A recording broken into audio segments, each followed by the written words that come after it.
I reached the small lake in northern Alberta late in the afternoon, sometime in early September of 2016. I had taken a week off work because I needed space from the noise of my normal days. I was 30 at the time, tired from city life and from people pressing in at every angle, and I wanted nothing more than a quiet stretch of woods where I could breathe. The lake was a round bowl of still water tucked between low hills and thick spruce trees. The place looked empty, forgotten, and perfect. The shoreline curved gently like a slow-moving question, and the air held that sharp, cold smell that appears right before the real autumn sets in. I picked a place to camp near a cluster of thick trees where the ground dipped slightly but still felt dry. The soil was dark and loose, and the moss under my boots pressed down like wet sponge. There were no marked trails nearby. I had checked maps and knew a logging road cut through the woods several kilometers away, but I didn't expect to see anyone out here. The sunlight dropped behind the hills earlier than I expected, turning the water into a sheet of dull steel. I unpacked slowly, trying to settle my mind. I told myself I was here to rest, but the forest carried a quiet that made me pay attention to every sound. The snap of a branch, the rustle of needles, the distant thump of something large moving far off. As night crept in, I cooked a small meal and sat near the edge of the lake. The air cooled enough to sting my fingers. I watched the surface shift with faint ripples, but there was no wind strong enough to explain them. I tried not to think too much about that. Lakes do strange things when the temperature changes. I knew that. I focused on the soft, reaching dark across the tree line. My breath made thin clouds each time I exhaled. I stayed out there until the sky went black. When I finally crawled into my tent, I expected the usual struggle of camping sleep, that shallow drifting between waking and dreaming, but I fell asleep quickly. Moments felt like hours in that tent. When I woke again, I felt something off in the stillness.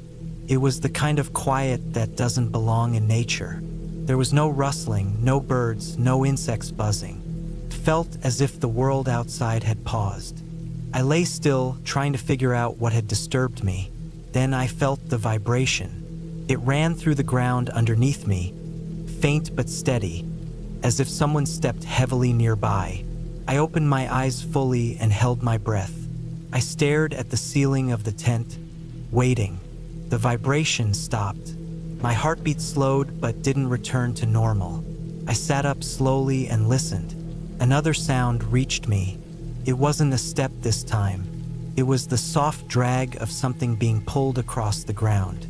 Leaves, maybe, or fabric, or something heavier.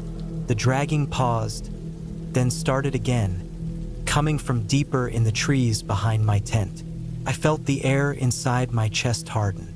I told myself it could be a deer or even a bear, but the sound didn't match either. It moved in a strange rhythm, slow, then stopping, then slow again, as if someone kept adjusting their grip. I waited for it to continue, but the dragging stopped completely. I could hear my own pulse loud against the inside of my head. 10 seconds passed, 20. Then came a different sound, a short scrape, like a boot sole twisting against dirt. That was when I knew it wasn't an animal. I stayed inside the tent because I couldn't make myself move. I didn't dare unzip anything. The shape of the dark felt heavy around me, pressing against the thin fabric. I tried to listen, but the forest absorbed every hint of noise. Minutes passed with no sound at all. I stayed rigid, breathing shallow and slow. When I finally relaxed enough to lower myself back down, exhaustion pulled at me. I kept my boots on and stayed half sitting, but my eyes closed. The fear came and went like waves in the dark. At some point, I slipped into a jagged sleep. When dawn came, it arrived quietly, with a faint pale light stretching across the tent walls. I felt stiff and chilled, and my mouth tasted dry and metallic.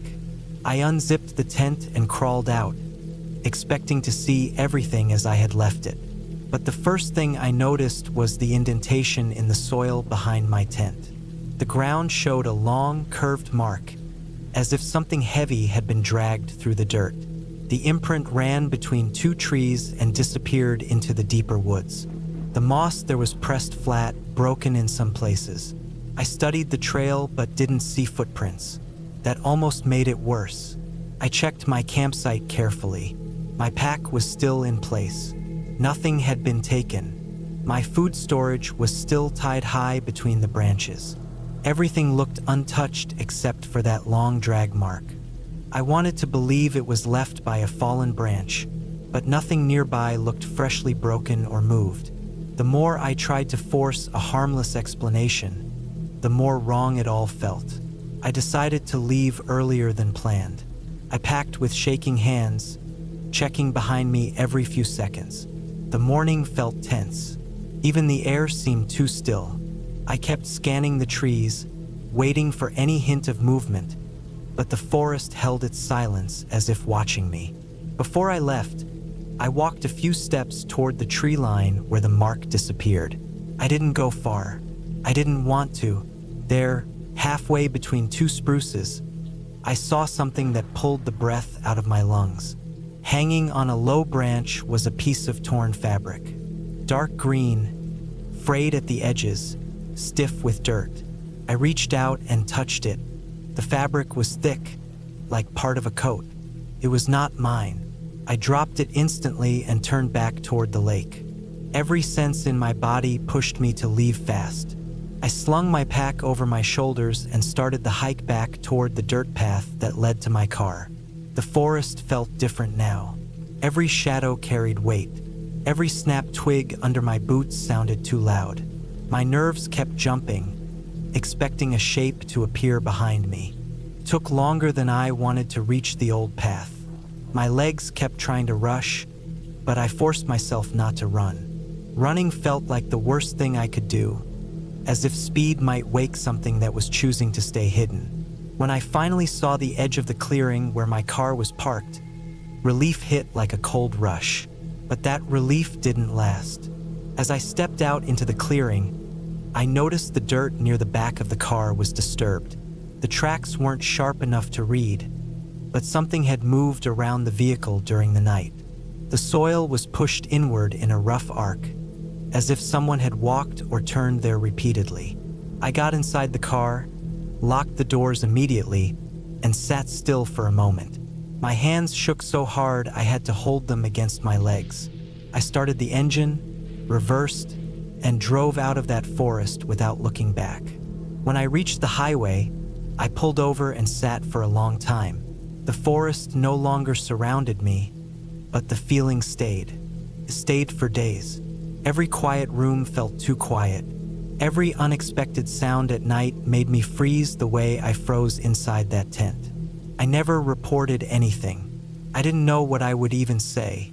Nothing had happened directly to me. I wasn't harmed.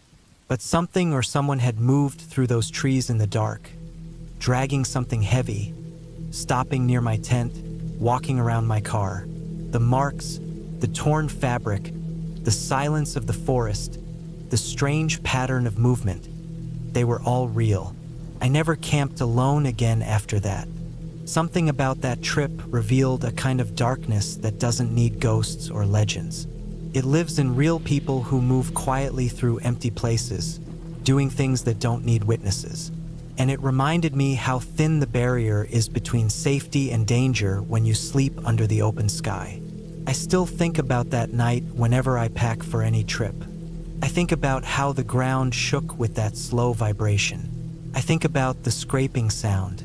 I think about the drag mark carved into the soil behind my tent, too straight and too long to be anything natural. And I think about the fact that I never saw who made it. Leaving that place when I did was the right choice. Feels clear now, clearer than it did then. I walked away before something happened that I wouldn't have been able to explain, something I might not have survived. And each time I picture that empty campsite in the morning light, I feel the same truth settle inside me. Whatever moved out there in the dark had been closer than I ever want to be to anything again.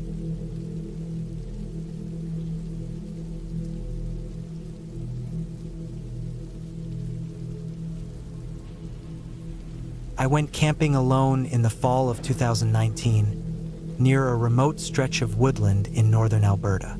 I had been planning the trip for weeks. I was 25 at the time, and I felt like I needed a break from the noise of my life. Work had been heavy. My routine felt the same every day, and I wanted to be somewhere quiet, somewhere that didn't feel crowded. I picked a spot I found on an online hiking forum, a small clearing beside a narrow river. The post said it wasn't popular, but it was safe, and the trail leading up to it was supposed to be straightforward. I packed my tent, food, a good knife, a small hatchet, and all the usual camping gear. I thought I was prepared. The sky turned gray earlier than I expected on the day I arrived. It was only late afternoon, but the clouds looked like they had been waiting all day to release the rain. The wind was slow but cold, and I could smell moisture in the air. I set up my tent quickly, pushing the stakes deep into the damp ground, and started gathering firewood before the rain came. Most of the trees around the clearing were tall spruce with dark, wet bark. Fallen branches lay everywhere, but most were too wet to use, so I walked deeper into the trees to find something better. That was when I noticed something strange. About 20 meters from my clearing, I saw an old piece of torn blue fabric caught on a low branch. At first, I thought it was just trash someone left behind, but when I got closer, I saw it wasn't trash.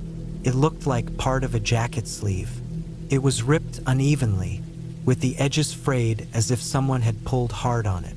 The fabric was faded and dirty, soaked from old rain, but it had clearly belonged to someone not too long ago.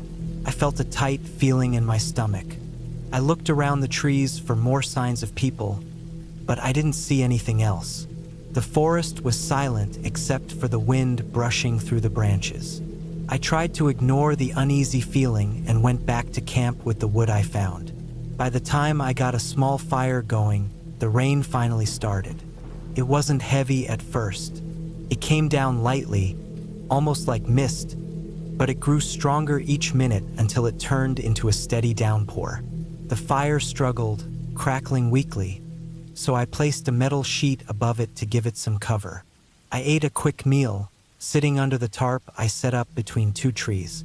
The night got colder, and the air felt thick. The rain tapping on the tarp made a constant dull sound that seemed to press down on everything around me. The forest grew quiet. Too quiet. Usually, even in bad weather, I could hear birds, small animals, the river moving. But everything went still. I kept looking toward the dark line of trees, feeling like something was off, but there was nothing to actually see. When the fire finally went out, I decided to turn in for the night. I crawled into my tent, zipped it up, and listened to the rain pounding against the fabric. It sounded louder in the dark, like it was trying to break through. I laid there for at least an hour, unable to fall asleep. The sound of the rain became almost hypnotic, and at some point I must have drifted off. I woke up to a sharp sound outside my tent. It wasn't thunder or falling branches, and it wasn't the wind. It was something fast and heavy hitting the ground, like a footstep landing in mud. My body froze instantly. My heartbeat felt too loud inside the small tent. I held my breath, waiting for the sound to repeat. After a few seconds, I heard another one. A deep, wet, heavy step. Something was walking near my tent. I tried to stay calm. I told myself it was probably a deer or maybe a moose moving through the area. The rain made everything quieter and harder to identify, but I knew the sound of deer hooves. This wasn't that. It was slower, more deliberate, almost like someone trying to move carefully but failing because of the mud. I reached slowly for my knife. Another step. Closer. The noise stopped right outside my tent. I could hear faint breathing, strained and uneven, like whoever or whatever it was had been running earlier or was exhausted. The rain covered most sounds, but I could hear that breathing because it was only a few feet away. I stared at the wall of the tent, but it was pitch black outside. I could barely see my own hand. I lay still, gripping the knife, waiting for anything else to happen. My body felt tense and hot even though the air was freezing. Then I heard a strange dragging sound. Something was being pulled across the ground. Slowly, wet leaves and mud shifted. It moved around the side of my tent, circling halfway. I wanted to check my phone for the time, but I didn't dare move. I felt stuck between fear and confusion. There was no reason for a person to be out there at that hour, in that weather, in that remote place. If it was a person, they were either lost or dangerous. Neither option felt good. The dragging sound stopped. The breathing stopped. For a few seconds, the forest went silent again except for the rain. Then a soft thud hit the back of my tent. Not strong enough to break it, not enough to knock it over. Just a light push, like someone testing how sturdy it was. I swallowed hard, tasting metal from the adrenaline. I pressed my back against the opposite side of the tent, trying to make myself as small as possible. I tightened my grip on the knife handle. Another thud, a little heavier this time. My mind raced with possibilities. Predator? Person? Someone injured? Someone trying to scare me? I didn't want to act without knowing, but I also knew I couldn't wait all night. The longer I stayed, the worse it felt. The air inside the tent was thin, and I could smell damp fabric and my own sweat. Suddenly, the noise stopped again. No breathing, no dragging, no movement, only the rain. I waited for at least 5 minutes, but it felt like an hour. When I couldn't take it anymore, I made a quick decision. I unzipped the tent just a few inches and looked out with my flashlight ready in my other hand. Nothing. The beam of the flashlight cut through the rain and fog, but I didn't see anyone. No animal. No prints. I stepped out slowly, my shoes sinking into the mud. The cold rain hit my face immediately. I turned the light in every direction. Still nothing. But when I walked behind my tent, I finally saw what had made the dragging sound. There were long marks in the mud, like something had been pulled across it. Something heavy. Whatever it was had been dragged toward the trees and then disappeared into the darkness. The tracks were messy and unclear because of the rain, but they were definitely fresh. My stomach dropped when I saw them. I followed them only a few steps, just enough to see how far they went, but the forest was too dark and thick. I wasn't going to risk going deeper. I felt watched even though I couldn't see anything. That was enough for me. I decided to pack everything right then, in the middle of the storm. My hands shook as I took down the tent as fast as possible. The rain soaked every piece of gear instantly, but I didn't care. I just wanted to be away from those trees. I kept checking behind me, expecting something to come out at any moment. The hike back down the trail was slow and miserable. Mud clung to my boots, and the rain made every step slippery, but fear pushed me forward. The trees on both sides felt too close. At one point, I heard a branch snap somewhere off the trail, not far behind me. I didn't stop to check. I just moved faster, almost jogging despite the ground. When I finally reached my car, I threw everything inside without packing it properly. My heart only stopped pounding after I slammed the doors shut and locked them. The rain kept hammering the roof of the car as I drove away, and I didn't look into the rearview mirror until I reached the highway. I never learned what happened that night. I don't know what was out there or what left those drag marks. Maybe it was an injured animal. Maybe someone was living off-grid. Maybe someone else had a bad night long before mine, and I walked into the leftovers of their trouble. I didn't stick around to find out. I haven't camped alone since then. Whenever I think about that night, the steps, the breathing, the dragging sound, I remember how close it all felt, how real it was, how the rain seemed to trap everything inside the darkness with me. And that torn piece of blue fabric still bothers me. I think about it more often than I want to, but the part that stays with me the most is the one thing I will never get an answer to. If something was dragged away that night, what was the thing that did the dragging? And why did it stop right beside my tent?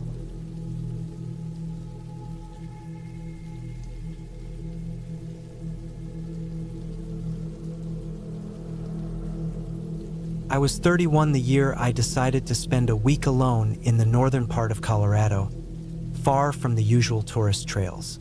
I had been working too much, staring at screens until late at night, barely touching grass except when mowing my small backyard. I thought a long camping trip would reset something in me, clear whatever had been building in my chest for months. I chose a stretch of forest that wasn't popular with hikers because the climb to get in was long, uneven, and exhausting. That was exactly why I picked it. I wanted silence, open space, and the slow feeling of being far from everyone. The first 2 days were peaceful.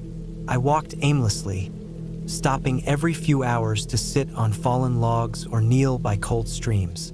The air smelled clean in a way I had forgotten air could smell. My small camp looked neat. A green tent tucked under tall pines, a fire pit ringed with stones, and my gear spread out in a way that made me feel almost like I knew what I was doing. The nights were colder than I expected, but I had prepared for that. I lay in my sleeping bag listening to the wind push through the treetops, the sound like the slow movement of something large and gentle. The rain came at the end of the third day. It started as soft tapping on the leaves, then grew stronger until it sounded like hundreds of fingers drumming on every surface around me. I stayed in the tent, reading an old paperback by the weak light of a flashlight. I dozed off at some point, and when I woke again, the rain was heavier. I stepped out only long enough to pour water out of a small metal bowl and check that nothing important was getting soaked. Everything looked fine. My tent was holding up, and I crawled back inside to sleep again. What I didn't know at the time was that the rain had loosened the soil on the narrow slopes above my campsite. The place I had chosen looked flat, but on one side there was a gradual incline filled with rocks half moistened by the storm. I didn't notice how unstable everything had become until the fourth morning. When I stepped out of the tent, I saw fresh scrape patterns in the mud leading down toward my gear, as if something heavy had slid during the night. At first I assumed it was just a fallen branch or a small rock that the storm knocked loose. That thought kept me calm. But a few minutes later, when I walked toward the tree-line to look around, I saw a fresh boulder near the base of a pine. It was the size of a backpack and didn't look like something that had always been there. The dirt around it was raw and soft, like it had crashed into place not long ago. That made me uneasy. I began checking the slope more carefully, noticing cracks in the muddy surface and bits of gravel that shifted under my boots. I told myself it was fine. I was out in the wilderness. Things moved around. Rocks fell sometimes. But the longer I stood there, the worse the feeling in my stomach got. It wasn't fear of something strange or supernatural. It was a heavy, physical worry that the land itself was unstable. The storm hadn't stopped completely either. The clouds hung low, gray and thick, leaking steady drizzle that soaked into everything. I packed up part of my camp just in case, storing my food bag higher in a nearby tree and moving my water containers. I considered hiking down to a lower elevation but decided to wait one more night. I didn't want to rush out just because of a few fallen rocks. That night is when everything began to feel wrong in a way I couldn't ignore. I lay awake listening to the slow drip of water from branches. Every now and then there was a muffled thump somewhere up the slope. Sometimes I could feel the smallest vibration through the ground, like something shifting under the surface. I told myself it was my imagination, but the uneasiness stayed with me, making my hands sweat inside my sleeping bag. Around midnight, a deeper sound echoed down the hillside, something heavy sliding, then stopping. It wasn't thunder. It wasn't an animal. It was the weight of earth moving. I felt it more than heard it, like the ground gave a small shudder. I sat upright in my tent, still trying to convince myself nothing was actually wrong. But the sense of being in the wrong place at the wrong time grew stronger the longer I sat there. I didn't sleep much after that. I kept thinking about the position of my tent, the angle of the slope, the loosened rocks.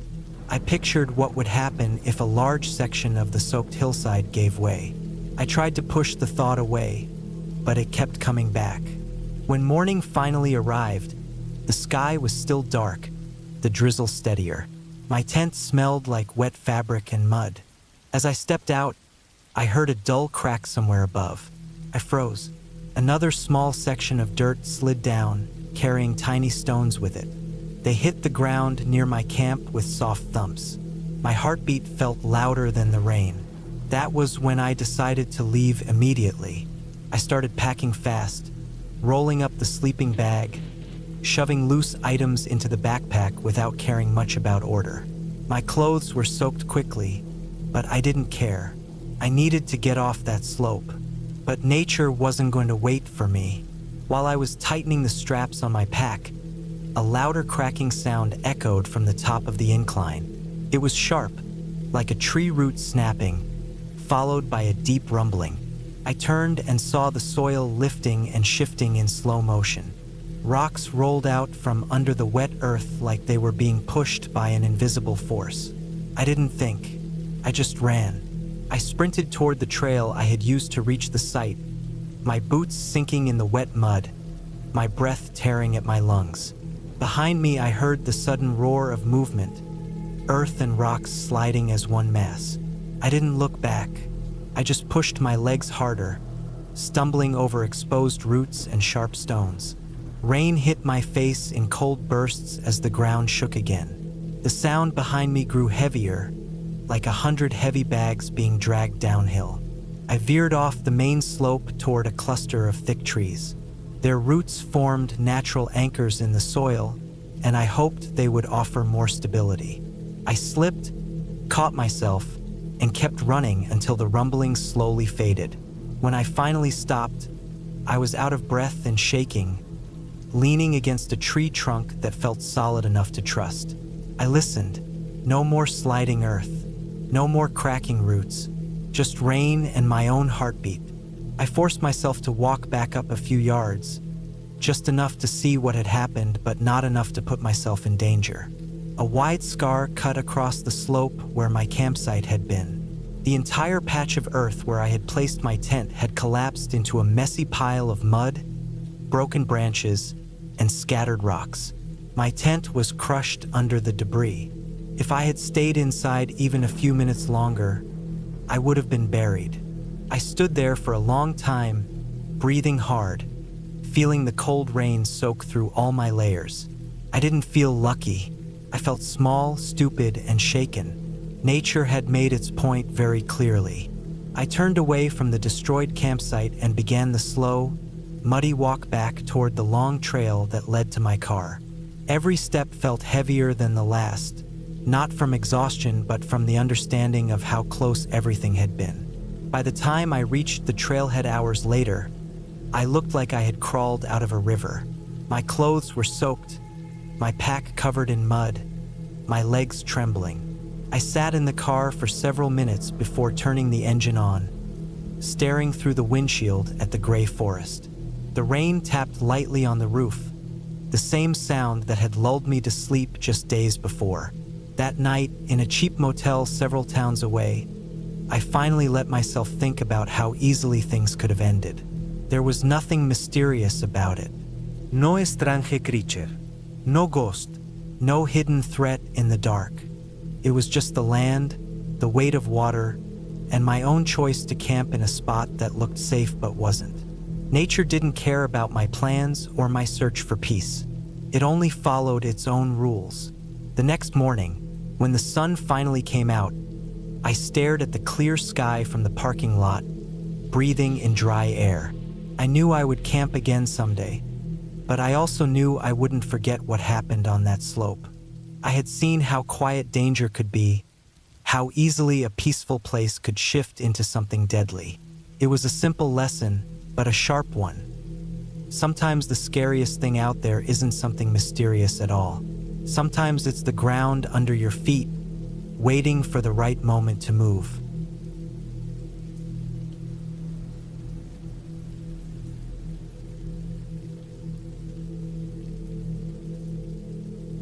I still remember the summer of 2017. The year I agreed to go camping with my Auntie Marlene in a quiet part of northern Wisconsin, a place I had never even heard of until she showed me an old map from her glove box.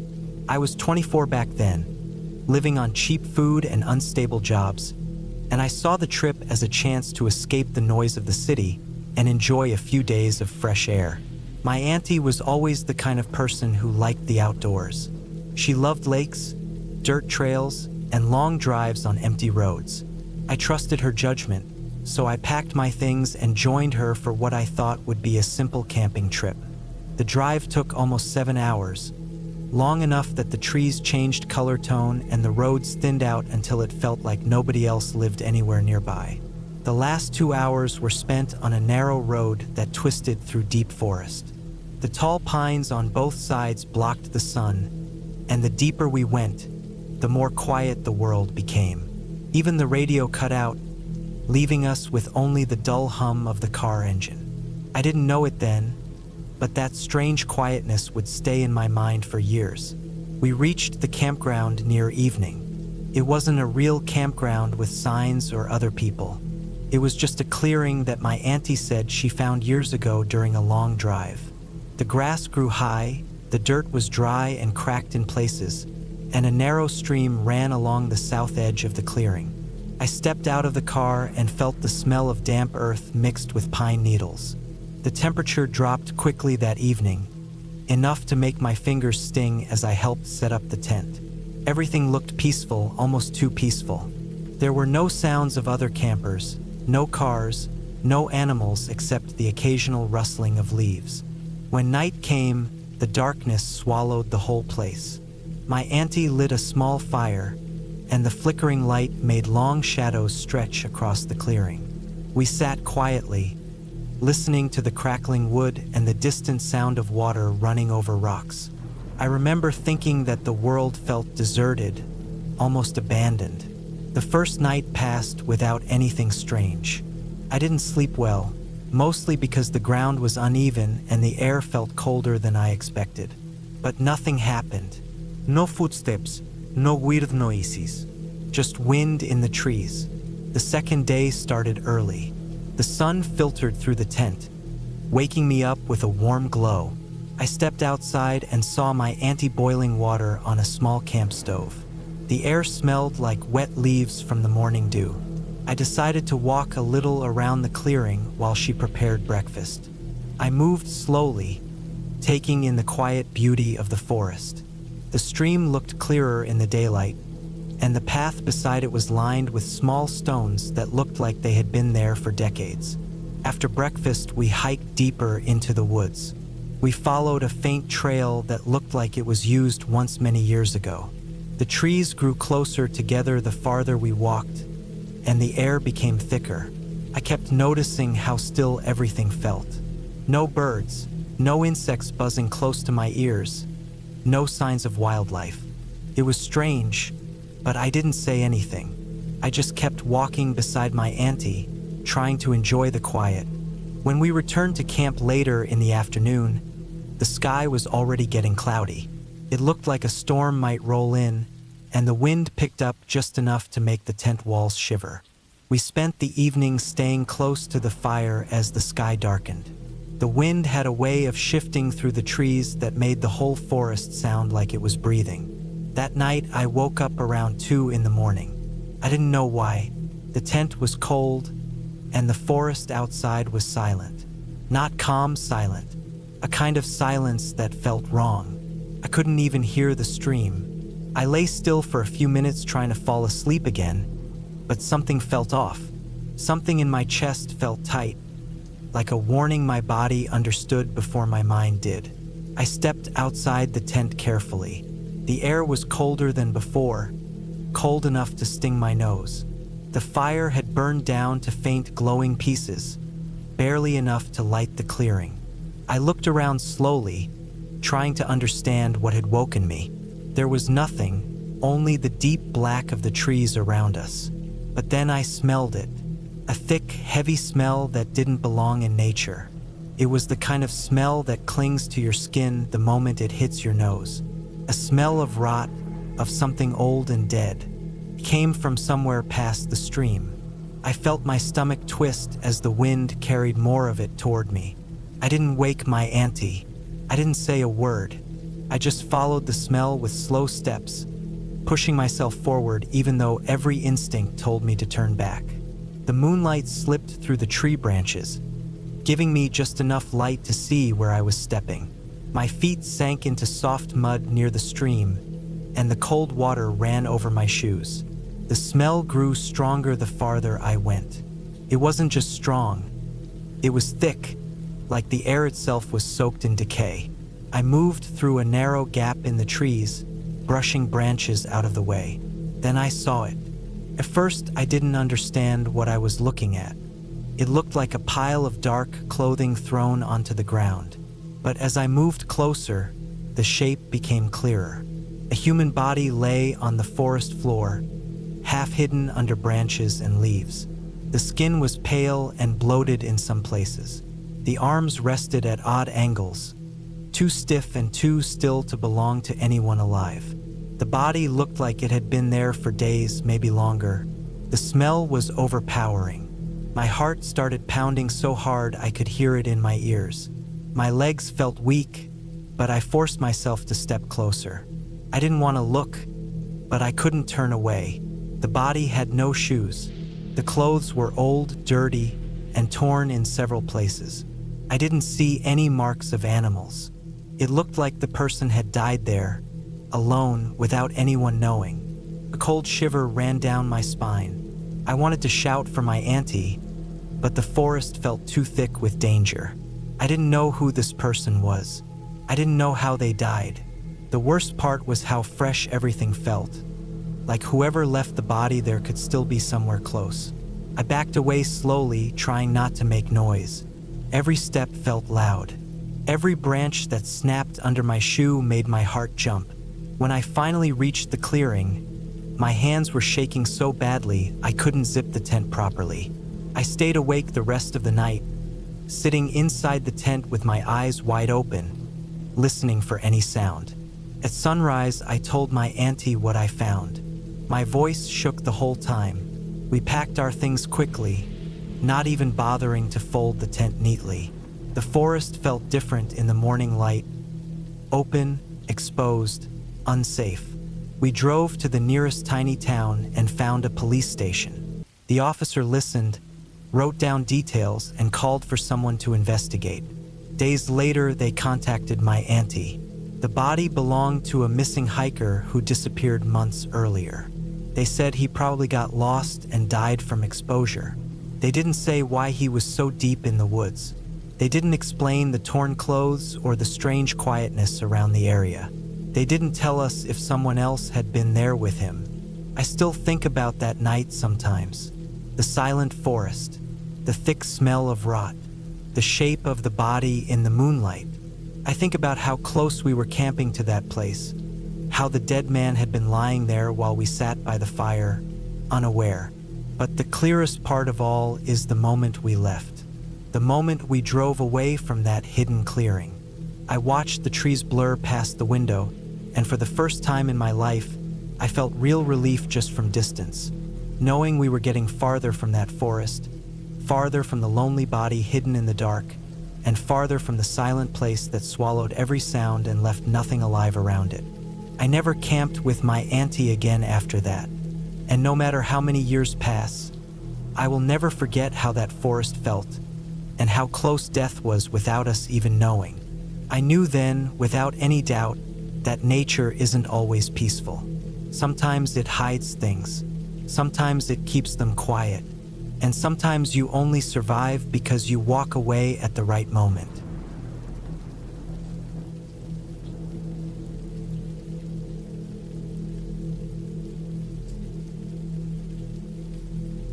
I was 31 the year I decided to hunt alone in the northern woods of Alberta, far from the areas where I usually went with friends.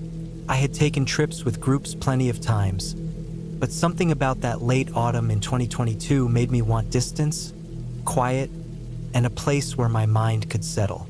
I had been dealing with a lot of noise in life, work, people, responsibilities, and I felt like I needed to stay somewhere where the world felt bigger than everything going on in my head. So I drove 8 hours north until the paved road ended, then kept going along a loose gravel track that faded the deeper I went into the tree line. I picked a small open patch between tall black spruces. There was a narrow creek a little walk downhill, and enough space to set up my tent and build a small fire ring. I had packed light, just my rifle, a foldable chair, a single burner stove, and enough food for 4 days. The plan was simple. Stay quiet, track sign, hunt if something came close, and spend the nights alone, letting the cold air and stillness clear my thoughts. But the first night felt off in a way I couldn't name. The forest was quieter than usual. I knew animals hid more when temperatures dropped, but the silence around me felt different. I brushed it off as nerves. I wasn't used to camping entirely by myself. I had done day hunts alone, but never stayed overnight this deep.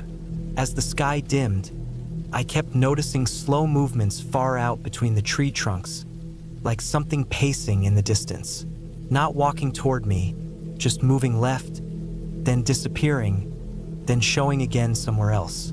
Deer sometimes do that, but the way the shadow moved seemed too intentional, too steady. I tried to track it with my eyes, but couldn't make out any shape. The brush was thick, and the light was fading too fast. When the fire finally caught and I sat beside it, my back warmed while the cold night pushed against my face. I kept telling myself it was normal to feel uneasy out here. My brain wasn't used to this level of quiet. But even then, I kept glancing over my shoulder, expecting to see something standing between the trees. Later, when I unrolled my sleeping bag inside the tent, I felt the same heaviness. I slept in layers, hat on, gloves tucked inside the bag. The cold crept in no matter what I did. I fell asleep lightly, waking again and again to the sound of my heart pounding rather than anything outside. The second morning was ordinary, at least at first. I made coffee, reheated some leftover meat, and walked around to look for tracks. The ground was soft in a few places from melted frost, and I found prints that looked like moose but older. Nothing fresh, nothing interesting, nothing to hunt. Still, I felt watched. Not in the supernatural sense, just the real, uncomfortable awareness that something was aware of me, even if I couldn't see it. Around noon, I hiked about 1 kilometer from camp with my rifle slung over my shoulder. The deeper I went, the more I felt like I didn't belong there. Birds stayed silent. No rustling, no cracking branches. That area of forest was too still for wildlife. I kept stopping to listen, feeling my breath get shorter. At one point, I felt the hairs on the back of my neck rise as if something large was behind me. But whenever I turned, I saw nothing but tall trees and a long, empty stretch of moss and deadfall. By evening, something else strange happened. Small, fresh footprints showed up about 30 meters from my tent. They weren't mine. They were too narrow and deep to be casual hiking steps. They looked like someone had walked through slowly, stopping every few feet, turning slightly, then continuing. A person had been there, maybe around the time I was off hiking. The thought made my stomach drop. People were rarer out here than anything else. The closest town was 80 minutes away, and no campgrounds were marked anywhere near my position. I kept circling the footprints, staring at how they cut through the layer of pine needles. They weren't old. They weren't washed out or fading. Whoever made them had been there that same day. When night came, I couldn't relax. I kept the fire brighter than usual and listened to the forest with every breath. Around midnight, I heard something that made my blood turn cold, slow, deliberate steps in the dark. Not heavy like a moose or bear, not quick like a deer. These were controlled, almost careful, like someone trying not to make noise but still stepping on sticks here and there. I turned off my lantern so the tent wasn't glowing. I held my rifle across my chest, breathing shallow. The steps circled the camp, far at first, then a little closer, then far again. The fire popped and cracked, but I could still make out each step outside. At one point, the steps paused, and the silence stretched so long I wondered if I had imagined everything. Then a soft scrape of wood against wood echoed from somewhere behind my tent. My throat tightened. I stayed in the bag, gripping the rifle, barely able to swallow. I pictured someone crouching out there, watching my tent, waiting for the light to die. I didn't move for almost an hour. When the steps finally faded into the distance, I didn't fall asleep. I just stayed frozen until the sky slowly turned gray at dawn. When I stepped outside, the cold morning air hit me sharp. I checked the ground immediately, and my heart sank. New footprints circled the camp again. They were closer this time, stopping right beside my tent at least twice. I tried to calm myself by thinking it could be a hunter passing through, someone curious, someone lost. But no real hunter walks around someone else's campsite in the middle of the night without making themselves known. Not out here, not with rifles involved. I ate nothing that morning. My stomach was tied in a knot. The air felt heavier than the night before. I knew I needed to pack up and leave. There was no point trying to enjoy solitude when someone else had made themselves part of it. But as I slowly packed my tent, something flashed between the trees. Just a quick movement, like a person stepping behind a trunk. I froze, staring at the spot. My hands shook as I kept folding the tent fabric. I didn't dare lift the rifle unless I had to. Panic makes you do stupid things, and firing at a shadow was one of them. I forced myself to carry everything toward the truck. Took 3 trips. Each time I walked back to the campsite for the next load, I felt eyes on me. My neck felt exposed. My shoulders ached from tension. I kept expecting someone to step out of the trees. On the last trip, I found a new footprint pressed into the dirt, facing directly toward where I had been packing earlier. Fresh, deep, too recent. I didn't stop to think. I grabbed the last of my gear and nearly jogged back to the truck. The forest felt like it was closing in around me. I kept glancing behind me, half expecting a figure to be following. When I finally reached the truck, my hands shook so hard I dropped the keys once before unlocking the door. I threw the gear into the back, climbed inside, and started the engine as fast as I could. My breath shook while the truck rattled along the rough track, bouncing over rocks and roots. I kept checking the rearview mirror, half expecting someone to appear there. 10 minutes into the drive, the forest opened just enough for sunlight to break through the branches, and only then did the tightness in my chest start to loosen. I didn't stop until I reached a gas station near the highway.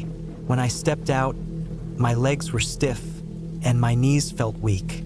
I didn't call anyone. I didn't report anything. I didn't even tell my friends the real reason I came home early. People disappear in forests for all sorts of reasons, and the last thing I wanted was to imagine what could have happened if I had stayed one more night. I still hunt sometimes, but never alone, and never that deep into the woods again. There are things in nature you can prepare for, weather, animals, terrain, but the one thing you can never fully prepare for is another person with unknown intentions, moving quietly where no one else should be. And sometimes the scariest thing in the dark isn't a creature or a legend. It's simply the knowledge that someone was standing just outside your tent, watching you breathe while you slept, waiting in total silence for reasons you'll never know.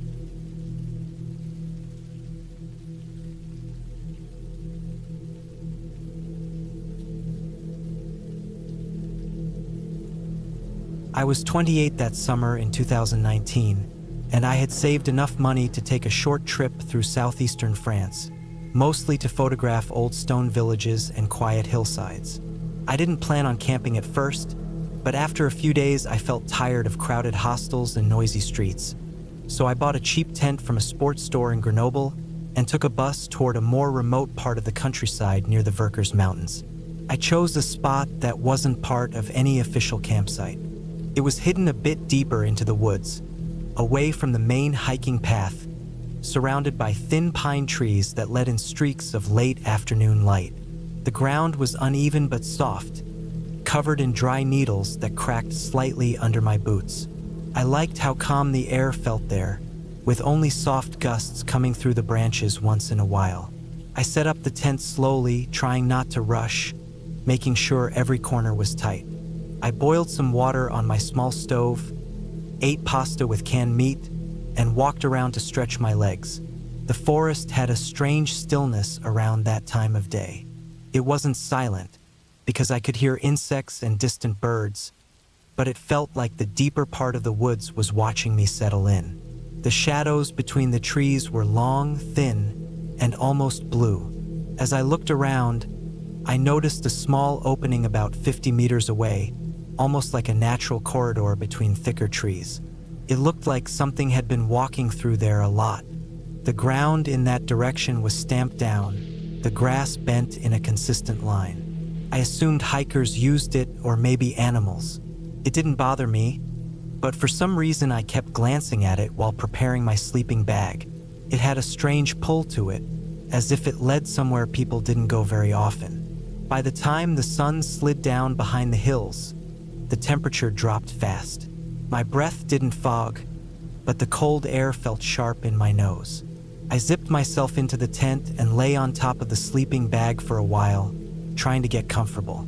The forest settled into its night mood, with softer sounds, more rustling, but less bird activity. It wasn't until maybe an hour after I lay down that I heard the first noise deep in the woods. It wasn't dramatic. It was just a slow crunch, like a person stepping carefully on old branches. At first I ignored it. Forests are full of animals that sound bigger than they are. But the sound repeated with long pauses between each step. It wasn't the random movement of an animal. It was steady, slow, and deliberate. I turned onto my back, staring at the tent roof. The sound stopped for a moment, then started again, this time closer. My heartbeat rose a little, but I told myself not to overthink. I wanted to believe it was a deer or maybe a wild boar wandering around, but the steps sounded too light and controlled for that. Another thing struck me. The steps weren't circling or wandering. They were coming straight in the direction of my campsite that I felt a tightness in my chest as I listened. The forest was dark and wide, yet something or someone was walking in a straight line toward me.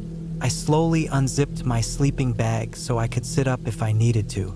The tent felt suddenly thin, almost pointless, like a layer of fabric that offered nothing. The steps grew closer, then paused again, as if whoever was moving had stopped to look around. For a moment, everything went quiet. I thought maybe it had been nothing, just my imagination fueled by the dark. I tried to lie back down, but as soon as I exhaled, I heard a dry, snapping sound just beyond the trees on the left side of the tent. The shape appeared so quietly that I didn't hear him approach after that. I only noticed because the small strip of moonlight caught a human silhouette between the trees. A man, tall, thin, standing completely still. I held my breath without thinking. The man didn't make any noise. He didn't move. He just stood at the edge of the thin trees, half hidden, with his shoulders slightly hunched as if he was leaning forward to try to see better in the dim light. I didn't have any reason to believe he was dangerous, but everything about him made my skin crawl. His clothing looked old, like worn-out hiking gear that hadn't been cleaned in a long time. He stood in a way that made his elbows stick out a little, creating an unnatural shape in the dark. His hair looked too messy, too wild, almost like he had spent weeks outside. I waited for him to walk away, to turn around, to do anything that would make sense. But he didn't.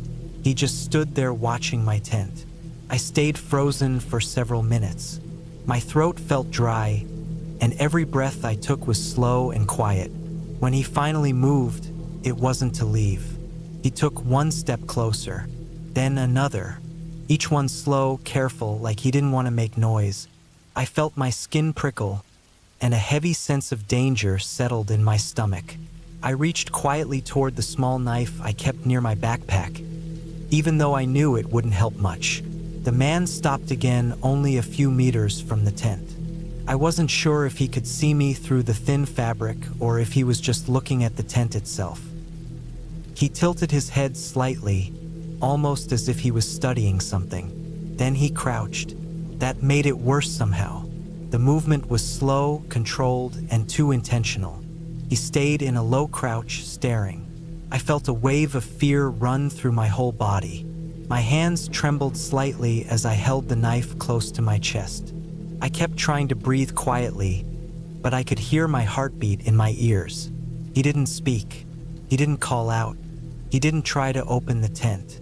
He just watched for a very long time. At some point, he shifted his weight and leaned even closer, almost crawling a few steps toward the front of the tent. His hand hovered above the ground, long fingers almost touching the layer of pine needles.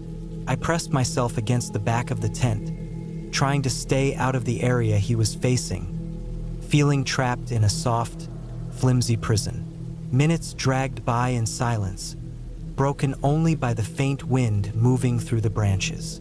The man stayed there, crouched, staring, his chest rising and falling slowly. I don't know what made him leave. Maybe he lost interest. Maybe he heard something in the distance. Maybe he had been satisfied just watching me long enough. He stood up in one slow motion, his spine straightening like he had been in that position for too long. Then he stepped backward, still facing the tent, still watching, until the moonlight no longer showed his shape. But he didn't walk away in a straight line like he had come. He moved sideways, almost gliding between the trees, keeping himself hidden behind trunks, moving without any of the crunching sounds he made before. When the forest finally went quiet again, I stayed awake for the rest of the night, holding the knife tight enough that my hand began to hurt. Every small noise outside made me flinch. I didn't leave until the first light of dawn began to spread through the branches. I packed quickly, stuffing everything into my backpack without caring if it fit neatly or not. My hands were clumsy from the cold and lack of sleep, but I kept glancing around the trees to make sure the man wasn't still there. The walk back to the main trail felt twice as long as it had the day before. Every shadow looked like someone crouched between the trees. Every bend in the path felt like a place he could be standing and waiting. My shoulders stayed tense the entire time. When I finally reached the bus stop near the small village I had passed earlier, I felt a huge wave of relief. The presence of normal buildings, parked cars, and a few early morning joggers made the world feel safe again. I didn't report it because I had no proof of anything. I didn't know his name, his face, or his intentions. All I knew was that he was there, watching, and that he didn't belong so deep in the woods at that hour. I left France the following week. I still camp sometimes, but I haven't pitched a tent alone in a forest since that night. I realized that danger doesn't always arrive with dramatic sounds or supernatural shapes. Sometimes it stands quietly in the dark, crouching only a few meters away, watching with a stillness that feels far more unsettling than any ghost story. And the part that stays with me the most is not the night itself, but the thought of how long he might have been standing there before I even noticed him.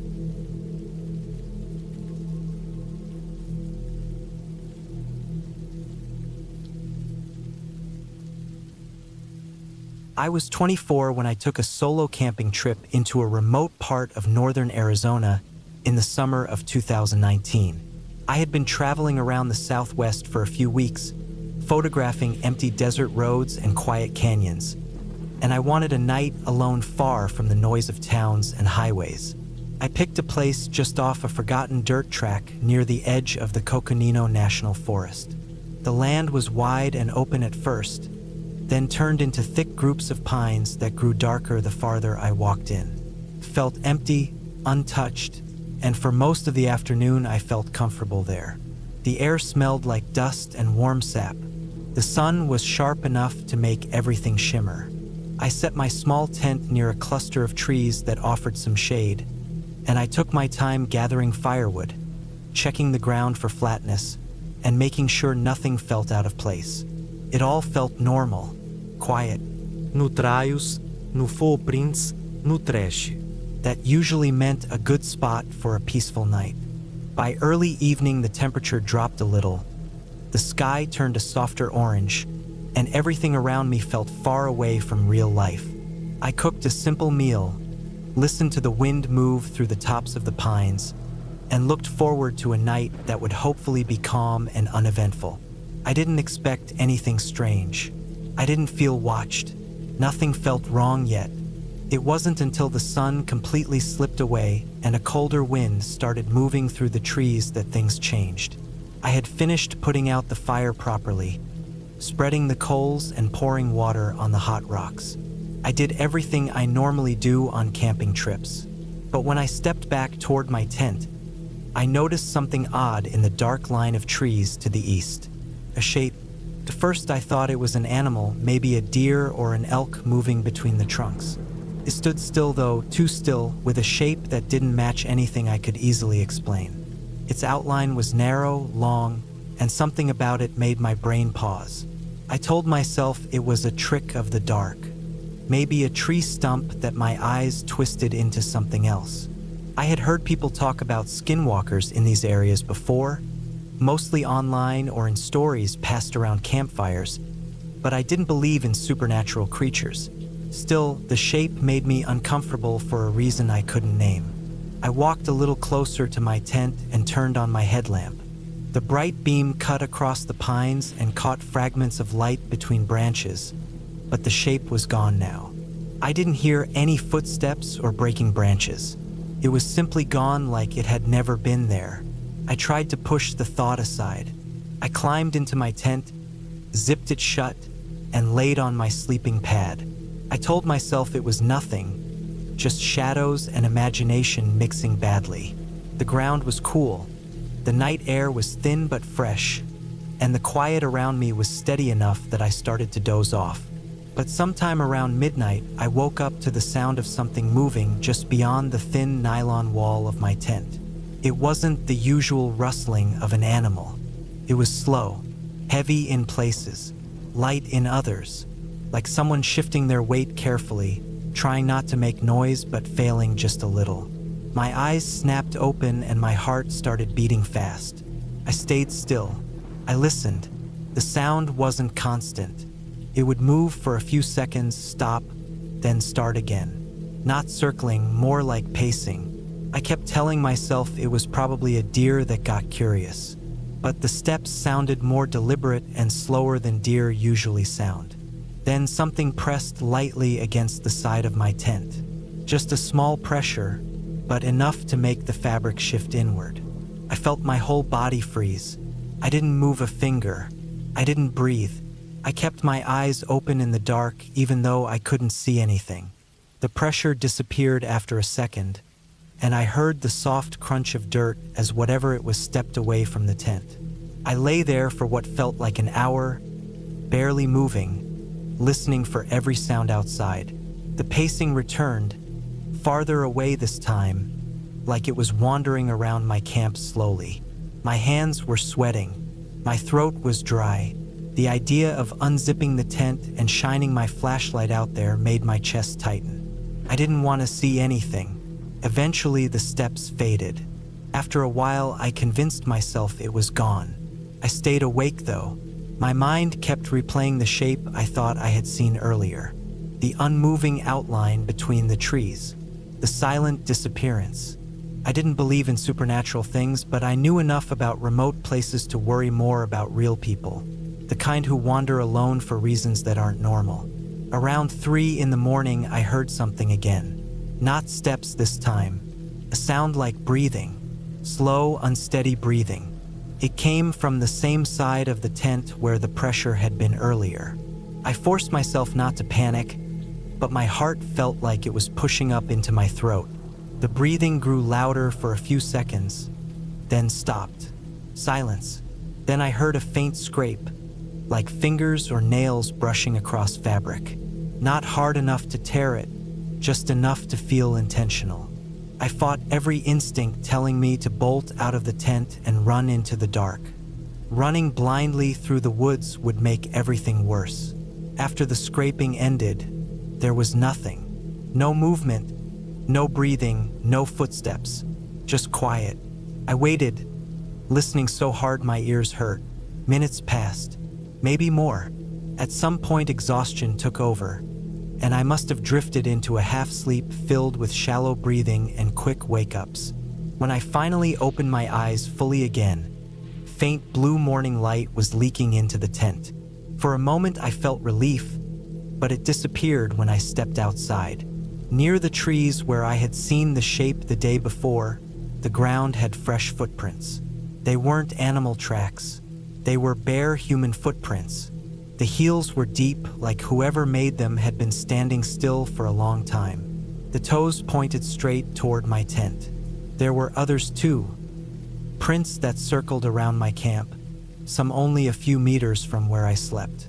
They were spaced strangely, like whoever made them wasn't walking normally. The steps were uneven, almost lurching, as if the person was hurt or trying to move quietly in a way that didn't come naturally. I felt sick to my stomach. I packed everything as fast as I could without running. My hands shook as I took down the tent. Every sound in the forest made my body tense. I didn't see anyone, but the feeling of being watched was so sharp it felt physical. I kept checking behind me, expecting to see someone standing in the trees, but there was never anything there. When I finally started driving away down the rough dirt road, I looked once in the rearview mirror. The tree line behind my campsite was still and empty, but I couldn't shake the memory of that still, narrow shape from the night before. I never reported it because I had no face, no name, nothing that would help anyone identify whoever was out there. But I know what I heard. I know what pressed against my tent. I know those footprints were real. People online like to use the word skinwalker for anything unexplainable in the woods. I don't believe in that. I don't believe in magic or creatures that can change shape. But I do believe in people who live out in the forest, far away from society, moving in ways that don't feel human, watching campsites at night, studying travelers who think they're alone. Whatever was out there that night wasn't a myth or a monster. It was a person, one who walked barefoot, one who didn't speak, one who moved like something was wrong inside their mind or their body. A human can be far more terrifying than anything supernatural. I haven't camped alone since that trip. And even now, years later, whenever I hike through quiet woods or step into deep shade between trees, I feel that same pressure in my chest, like someone is standing just out of sight, watching without making a sound, waiting for me to look the wrong direction long enough for them to move.